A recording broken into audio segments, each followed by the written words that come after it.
আলাইকুম এভরিওয়ান। আমার সবাই বন্ধু দেখেন, আমার 3টা বন্ধু, তারা আমার ক্যামেরাম্যান। দেখলেন আমরা এসেছি নদী পাড়ে ব্লগ করতে, দেখলেন গাইস। আর এই পাশে দেখেন, এই পাশে যাও তো তোরা, দেখি পানি কিরকম দেখায়। যা যা, এখানে যা, নুমে যা। এই দেখেন ওরা যাচ্ছে, পানি হয়েছে মরা নদী আমাদের এখানে পুরোটাই ফুল হয়ে গেছে। ভালো লাগছে, পানি ঠান্ডা রে। এই আমার ফ্রেন্ড ওরা, দেখলে ওয়াও 3টা পুচকা পুচকি। কিরকম রে পানি ঠান্ডা।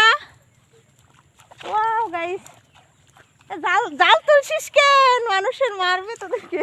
না আমাদের জাল না, মাছ আছে দেখো, ওরা জাল তুলছে।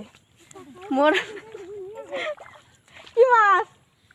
ছোট ছোট মাছ, চানা মাছ। দেখলে গাইস।